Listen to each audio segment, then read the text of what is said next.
नमस्कार दोस्तों। जुडिशरी में हो या फिर नेट जेआरएफ के पर्पज़ से हो, ज्यूरिस्प्रूडेंस जहाँ भी प्रश्न आ रहे हैं उनको ध्यान में रखते हुए इन प्रश्नों को तैयार किया गया है। और आप यकीन मानिए, स्पेशली मैं ये कह रहा हूँ कि नेट जेआरएफ के पर्पज़ से ज्यूरिस्प्रूडेंस की इन प्रश्नों को आप लगा के चले जा रहे हैं। मैं 50 प्रश्नों की 4 श्रृंखलाओं में कुल 200 प्रश्नों को दूंगा। तो उन सिलेबस के दौरान अगर आप देखेंगे सिलेबस को कवर करते हुए ये सारे प्रश्न घूम फिर के यही आ रहे हैं। और इस तरह से तैयार किया गया है कि आपको आने वाली परीक्षाओं में एमसीक्यूज से ही, एनालिटिकल अप्रोच के माध्यम से ही आपको कोई दिक्कत ना हो। अगर प्रश्न घुमा के भी आए तो भी आप कर लें, और स्पष्टतः क्वेश्चन आए तो भी आप कर लें। घुमा के नेट जेआरएफ में ज्यूरिस्प्रूडेंस अगर क्वेश्चन बनते भी हैं तो 2 या 3 ऐसे बनेंगे जो आपको थोड़ा सा समय ले सकते हैं। लेकिन जिस तरह से ये एमसीक्यूज बनाए गए हैं, 1 बाय 1, लाइन बाय लाइन आप इसे पढ़ लीजिए, आपको कॉन्सेप्ट तक क्लियर हो जाएंगे। चलिए शुरू करते हैं। देखिए, पहला है, as observe by Salmond jurisprudence is concerned with. तो ज्यूरिस्प्रूडेंस किससे कंसर्न्ड है? To reflect all the rules already known. ठीक है ना। तो ज्यूरिस्प्रूडेंस हमारा पहला हो गया, jurisprudence concerned with to reflect all the rules already known.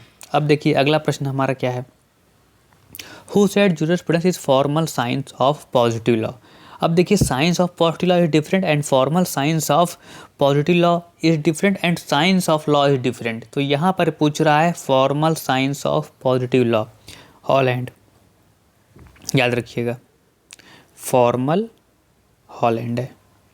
अगला प्रश्न देखिए, jurisprudence is nothing but lawyers extraversion. तो एक्स्ट्रावर्जन की बात जो कही गई है वो स्टोन के द्वारा कही गई है। ठीक है ना। लॉयर की बहिर्मुखता है या विधि शास्त्रियों की मतलब वकीलों की बहिर्मुखता है, वो स्टोन ने कहा है। अगला प्रश्न देखिए, who is the author of book taking right seriously. तो इसका आंसर हो जाएगा हमारा आर डॉर्किन, ऑप्शन ए।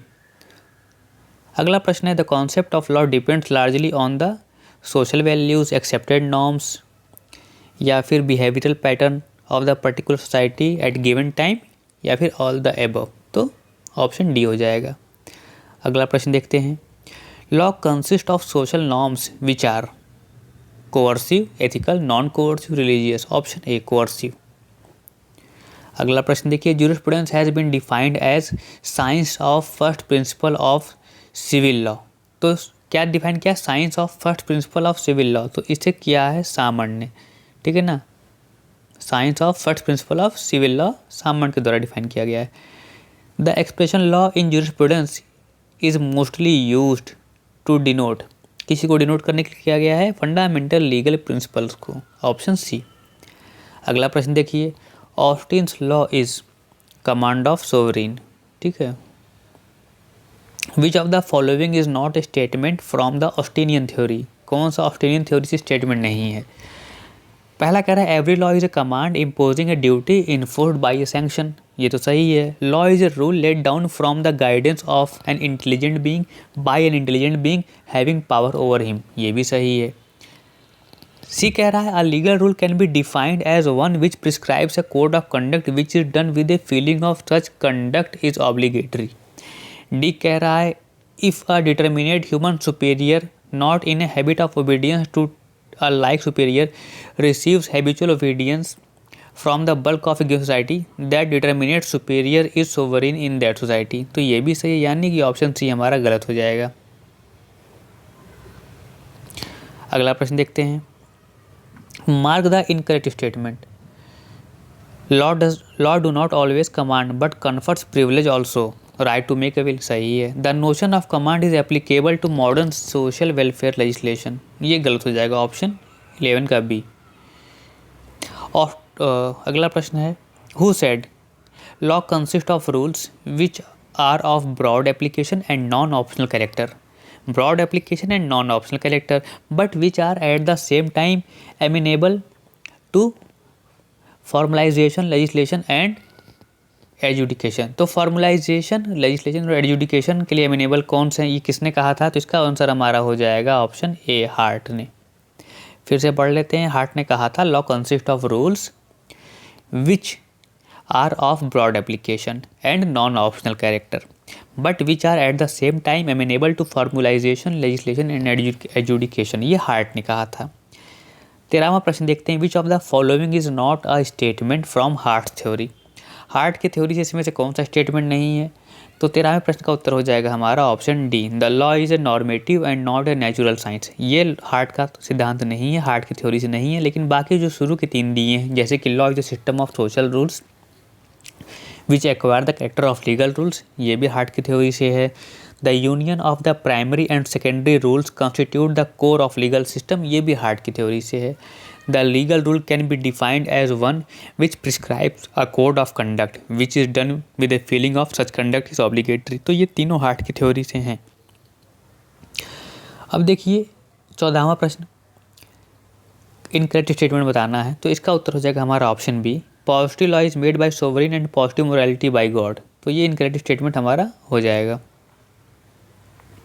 अब देखिए, the pure theory of law advocated by Kelsen implies that, तो इम्प्लाई करती है that a theory which excludes everything which is strictly not law.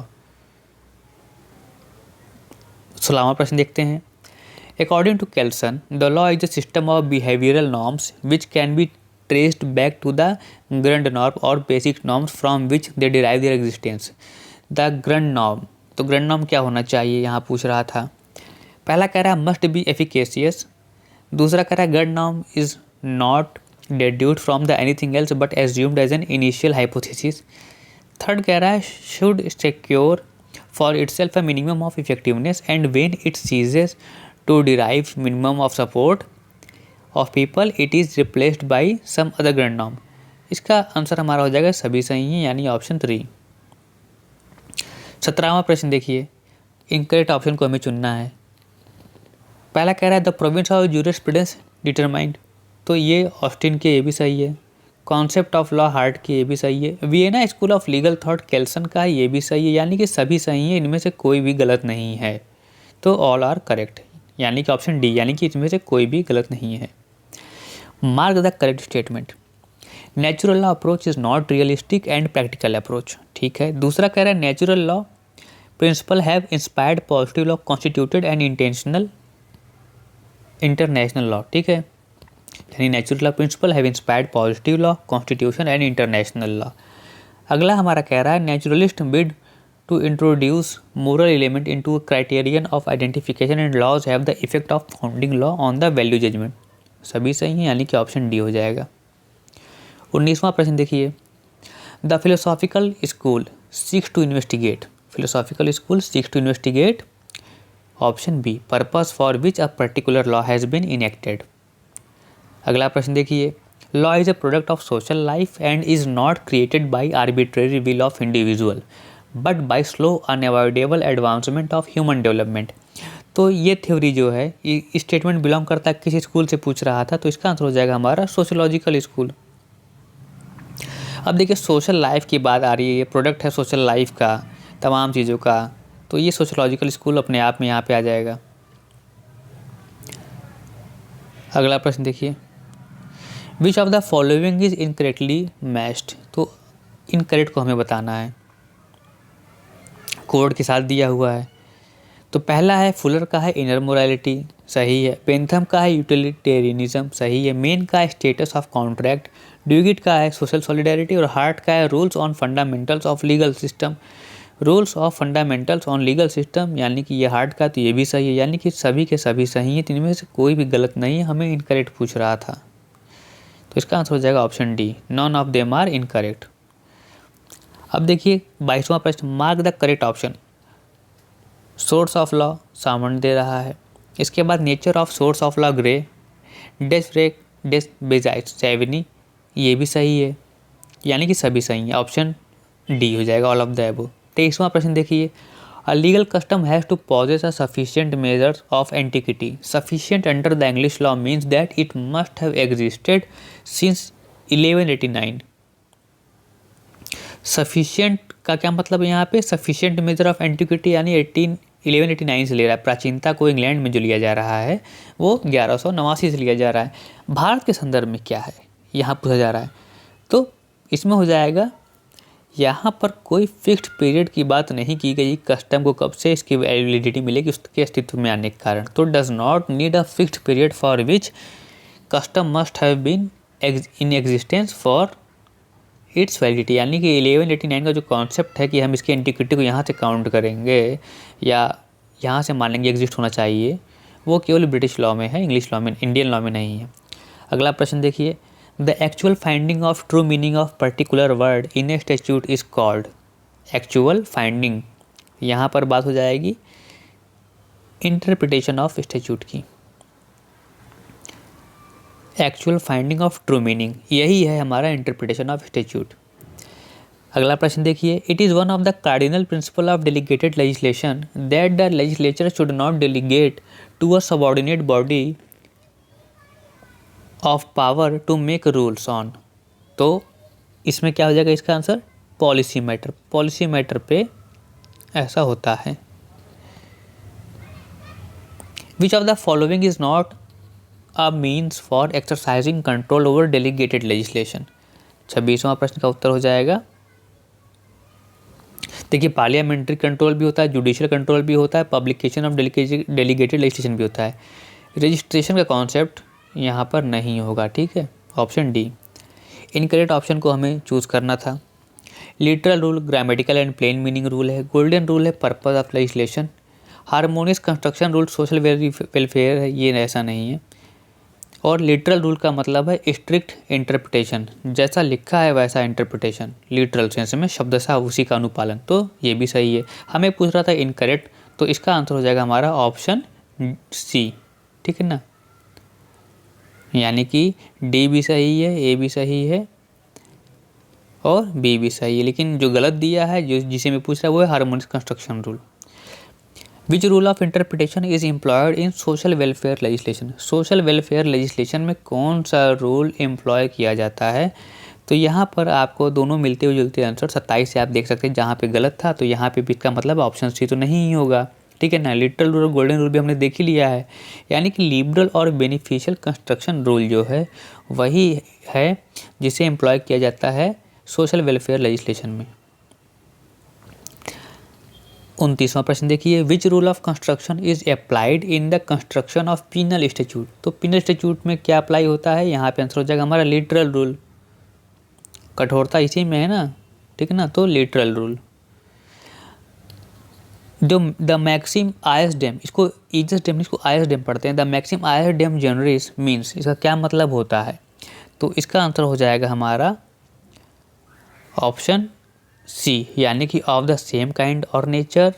और option B, when particular words are followed by general words are constructed as limited to things of the same kind as specified in the particular words, यानी ये भी सही, दोनों सही, option C हो जाएगा हमारा आंसर। 31वां प्रश्न देखिए, which of the following is an internal aid to construction of statute. इसका आंसर हो जाएगा हमारा टाइटल, प्रीएम्बल और प्रोविजो एंड एक्सप्लेनेशन। तो इंटरनल एड या आंतरिक सहायता तो दे ही रहे हैं किसी कंस्ट्रक्शन को, किसी स्टैट्यूट को भाई समझना है, क्वेश्चंस क्या है, क्या मंशा थी, इस चीज़ों को समझने में हमें इन सब की उपयोगिता रहती है, तो all of the above answer हो जाएगा हमारा। 32वां प्रश्न देखिए, the maxim generalia specialibus non derogant, इसका मतलब क्या है, तो इसका मतलब है a general latter law does not abrogate an earlier special law by mere implication, ठीक है, तो ऑप्शन ए हो जाएगा। Which of the following is not an external aid to construction of a statute. तो इसमें से इंटरनल एड और external aid से क्वेश्चन पहले आते थे, अब तो ये कम आना चालू हो गए हैं, लेकिन फिर भी अगर मिल जाए तो क्या करेंगे। तो 33वें प्रश्न का उत्तर हमारा हो जाएगा option D, marginal note. Which of the following is not an external aid to construction of statute. देखिए पार्लियामेंट्री डिबेट है ही, statement of object and reason भी है, बुक्स एंड डिक्शनरीज भी हैं। मार्जिनल नोट तो इंटरनल है ना, ये तो मार्जिनल नोट तो उसी में दिया रहता है।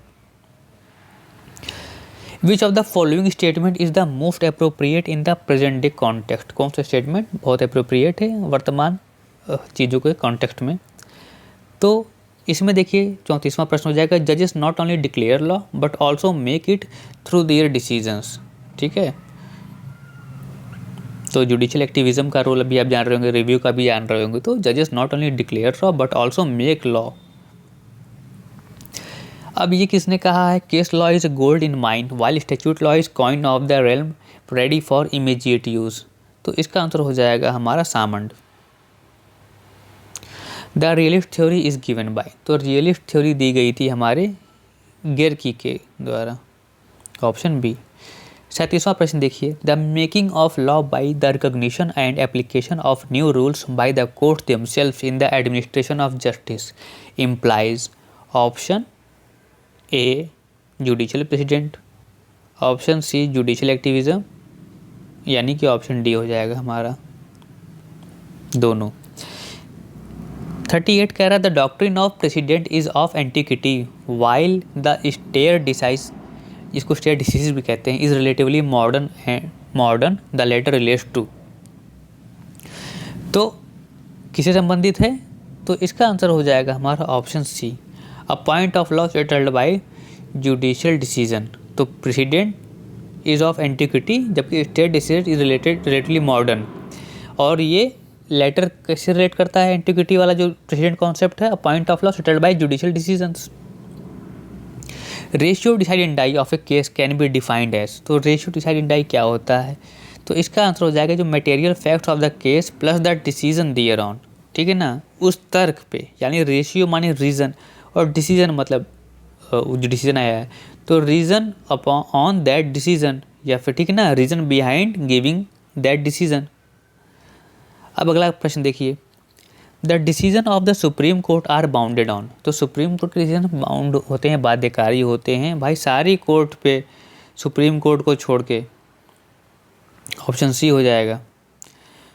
41 देखिए, according to who ratio decidendi is nothing more than the decision based on material fact of a case. 41 इसका आंसर हो जाएगा हमारा गुड हार्ट। किसने कहा कि ratio decidendi is nothing more than the decision based on the material fact of a case, इसे कहा है गुड हार्ट ने। अब ये किसने कहा है, a right is a faculty which resides in a determinate party or parties by virtue of a given law and which avails against the party or parties other than the party or parties in whom it resides. 42 का answer हो जाएगा हमारा option A Austin. Which of the following is incorrect, कौन सा incorrect है, ठीक है ना, यानी किसमें, in relation to rights in its various forms and its opposites, तो claim, duty, liberty, no claim, power, liberty, immunity, disability, तो इसका आंसर हो जाएगा पावर और लिबर्टी का जो कॉन्सेप्ट बना है वो गलत मिला हुआ है, 43 का ऑप्शन सी। अगला प्रश्न देखिए, मार्क द इनकरेक्ट ऑप्शंस। 44 यहाँ पर कह रहा है liberty freedom from the claim of others, ठीक है, duty gives consent to the claim of a person, gives content to the claim of a person. C कह रहा है power, ability of person to change legal relations, बिल्कुल। Absolute duty have a correlative claim, कोई claim नहीं होता है, absolute मतलब absolute होता है, ठीक है ना, तो ऑप्शन डी हो जाएगा क्योंकि हमसे इनकरेक्ट पूछ रहा था। अगला प्रश्न देखिए, in India it is a duty of every citizen to respect national flag, protect culture etcetera, it is 45 option A absolute duty, ठीक है। What is the main element of right, right का main element क्या है, will और interest दोनों, यानी कि option C हो जाएगा। अगला प्रश्न देखिए, अ जूरल रिलेशन बिटवीन, तो जूरल रिलेशन किसके बिटवीन होता है, पर्सन एंड पर्सन के बीच में होता है, तो ऑप्शन ए हो जाएगा। Duties without a corresponding rights are called, जाहिर सी बात अगर कोई ड्यूटी लेकिन उसके पीछे कोई अधिकार नहीं तो ये एब्सोल्यूट हो गया, हमने इसके ऊपर एक एग्जांपल देख ही लिया है। A gives B ₹600 as a consideration for a contract, now A has claim, दावा है यहाँ पे, उसका क्लेम है, ठीक है। 50वां और अंतिम प्रश्न देखिए, mark the incorrect statement, mark the incorrect option. यहाँ पर कह रहा है immunity freedom from the power of another, बिल्कुल सही है। डिसेबिलिटी एब्सेंस ऑफ पावर, ये भी सही है। Nemo dat quod non habet, disability on the part of person in general to transfer property that they do not themself own, disability no right, जी नहीं, disability absence of power ही है, तो incorrect option हमें दो में से वैसे भी चूज़ करने हो जाते हैं, यानी बी और डी अगर हम कन्फ्यूज़ होते भी तो अप्लाइड तरीके से भी इस प्रश्न को हल किया जा सकता था, यानी डिसेबिलिटी नो राइट का जो कॉन्सेप्ट है वो गलत होता है। डिसेबिलिटी का होता है एब्सेंस ऑफ पावर, इनकरेक्ट हमसे पूछा था। तो इन तमाम प्रश्नों के साथ अन्य 3 वीडियोज़ में भी हम ज्यूरिस्प्रूडेंस के कुछ महत्वपूर्ण प्रश्नों को सॉल्व कर लेंगे। धन्यवाद, शुभकामनाएं।